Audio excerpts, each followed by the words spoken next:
We have the pleasure to count on this seminar with Zenaida Machado. She's a researcher in HRW, Human Rights Watch in Mozambique. She's now in Maputo, and she has done investigation and research on the ground in Cabo Delgado in several locations, and on the field on the vulneration of human rights in the area. So Zenaida, welcome. Zenaida is a close friend of Casa África because she was part of the group of African journalists that took part in the second journalist meeting in Madrid 3 years ago. It was really a pleasure to have you there, and it's great to see you again. Thanks a lot for your presence in this webinar. And let me start by the simple question we are doing to all our participants today in the webinar. What is going on in Mozambique, and what is going on from your vision and sight of the human rights with HRW? Thank you. What is going on in Mozambique? It's a difficult question to answer within the time that you have provided me to speak. But I think to simplify it, I would say that Mozambique is going through a lot of transformations that are a result of its history, mixed with some unresolved political differences, mixed with the diversity of cultures and religions, as well as the failure of the government to share the wealth of the country in a heavily fair way among all Mozambicans. In particularly in Cabo Delgado, what all those phenomena that I've just mentioned have created is these insurgents. I would say that the insurgency in particular also had some element of benefiting from the local political and wealth disputes among powerful people, and somehow because of that, the conflict has stayed as it is until now. So what we have is a group that claims to be associated to ISIS, that the government also claims that is associated with ISIS, and that ISIS itself, through its own social media and other media platforms, has claimed to be associated with.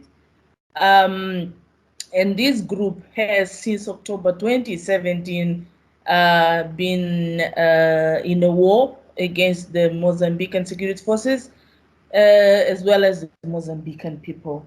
And throughout these past 3 years, now going to 4, what we have seen is a humanitarian crisis that keeps on growing. We are talking about 500,000 people that have now been displaced in Cabo Delgado alone. We are talking about 8 districts severely affected by a war. We are talking about the capital of Pemba not being able to accommodate any more displaced people. We have seen, for example, and we have spoken to residents of Pemba that have been accommodating as much as 30 people in their own home. These are people that ran away from the districts in conflict. And when I talk about conflict, I'm talking about exchange of fire between security forces and the insurgent group. But we are also talking about the insurgents, for example, beheading people, in some cases, mass beheading. We are talking about them destroying property, destroying schools. As I'm speaking, there are very few of no schools operating in 8 districts of Mozambique. So children in those areas have not been to school for the past 3 years. I keep telling people when we discuss about the impact of COVID on education and how for the past year children have not attended classes, I keep reminding them that in some areas of Cabo Delgado, children have not attended classes for the past 3 years. So you can kind of imagine the humanitarian impact that will have. And the way this is a serious violation of the right of education for those children in Cabo Delgado.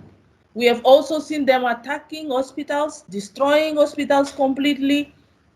In a poor country like Mozambique, where the right to health was already a challenge, can you imagine now in some areas of Cabo Delgado where children cannot go to hospitals, women who are about to deliver babies cannot find a place where they can deliver their babies safely. We are talking about hastening. When they arrive in villages, they set everything on fire. People die, houses are destroyed, people run away and stay in the bushes. But there is also another element that is very concerning, the kidnappings. They kidnap men, young men, to join forcibly the insurgency, but they also kidnap women, girls, stopping those girls from progressing in their life, serious abuse to their rights, stopping those women from having a normal life. Some of them have been released by the insurgents, some of them, others have been rescued by the government forces, but we are seeing from reports we are getting from Cabo Delgado that some of those women are struggling to have a normal life again. They can barely recount what they went through during the time in captivity, and they can barely be able to live together back in the society with their family members, with their friends, because one, they're scared of going back to where they're coming from, and two, because they are visibly traumatized. And that's what we are getting from the side of insurgents. And I think it would be naivety on my side not to mention the abuse by the security forces as well. They are not few, there are many. What we have seen from them is allegations of summary executions. We have exposed in videos what they're doing with suspected insurgents. Their intelligence is very poor. They don't have the ability, and they have said it public, to distinguish between residents, normal residents, and insurgents. In fact, they have said that insurgents have the tendency of mixing up with populations in the areas affected, and it becomes a challenge for security forces to identify who is the criminal and who is not. And in that process, they have committed serious atrocities. They have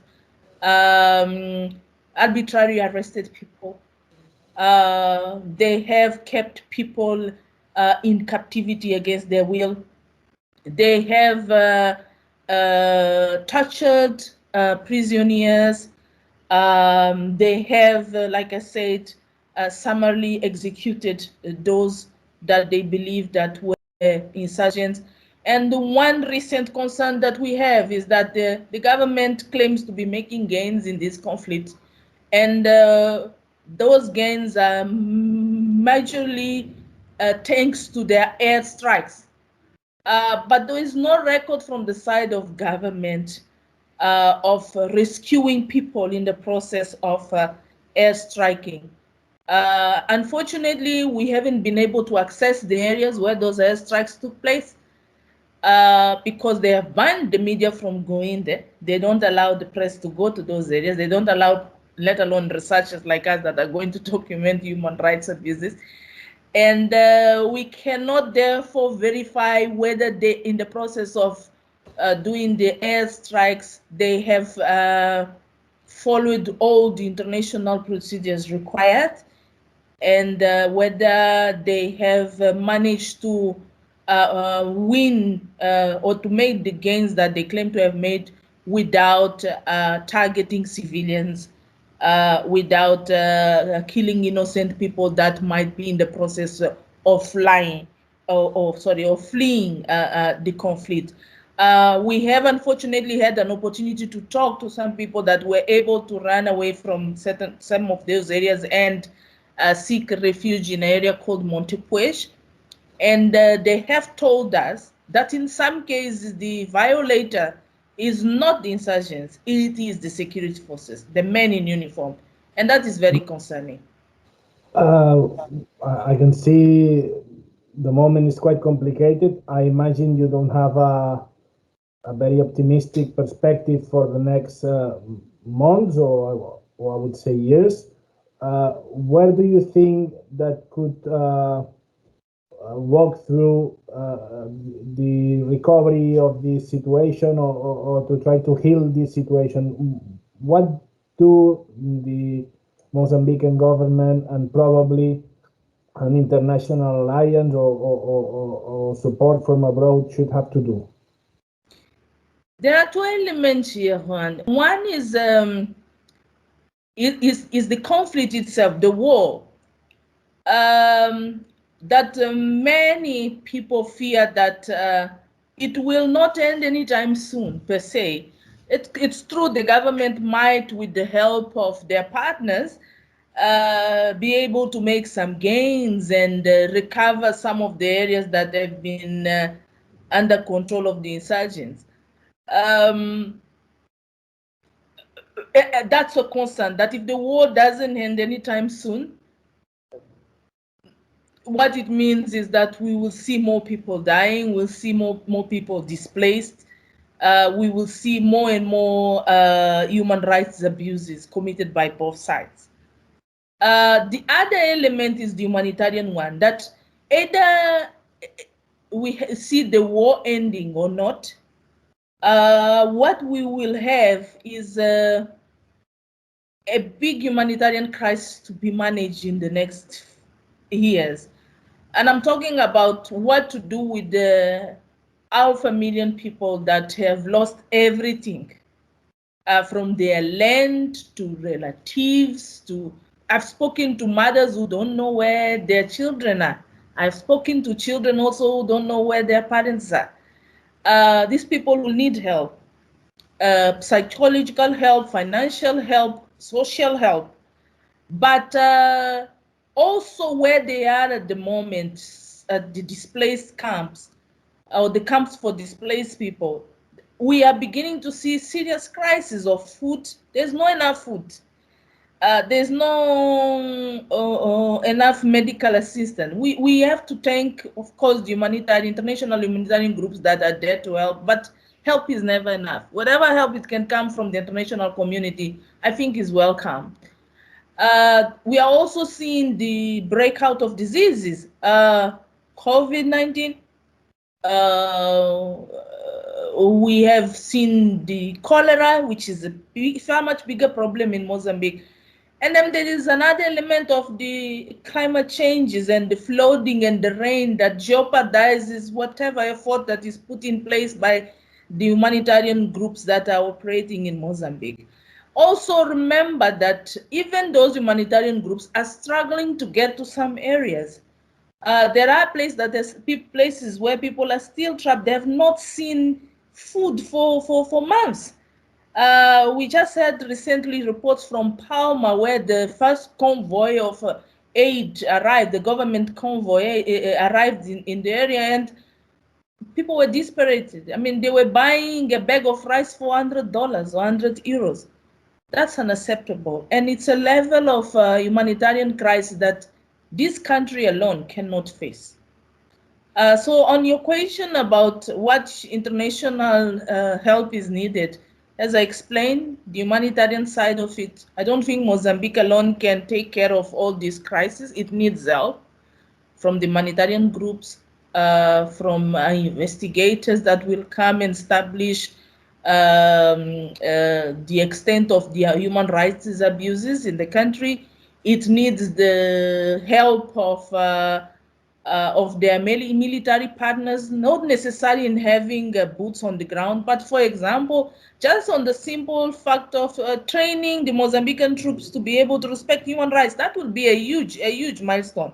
If the Mozambican soldier can go to the ground knowing very well what his obligations are, and knowing that he's there to help, not to abuse people. It's that itself. It's very significant for the victim that has been in the bush hiding for weeks and doesn't necessarily know how to distinguish the enemy from the helper. So the change of behavior on the side of security forces is much needed. It's urgent, and I think the Mozambican partners and military donors can have an impact there. In terms of the general international community per se, I don't get tired of saying this, and I will repeat it here. Journalists, don't give up. I know it's hard to come to Mozambique these days to report on what is going on, but please don't give up. Try your best. Speak to activists. Talk to victims. I mean, people now are going to the camps for displaced people. Get there, go there, speak to these people, hear their stories. Allow the Mozambican people to have a voice on this conflict. Don't just rely on what the government will say or what ISIS on the other side says through their social media.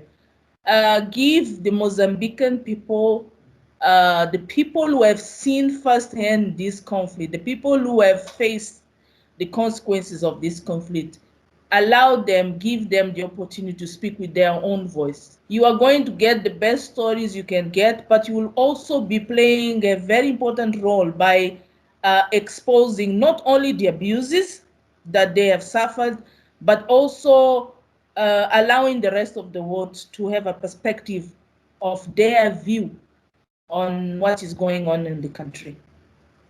Zenaida, thank you very much. I think this last message from your side, I mean, the need to tell the story of what's going on in Mozambique, to go there and speak with the Mozambicans and to have their witnesses. I mean, it's so important. So Zenaida, again, thank you very much for your participation here. I think it will be, it has been really helpful. Muito obrigado. Obrigada. And see you again soon. Thanks a lot.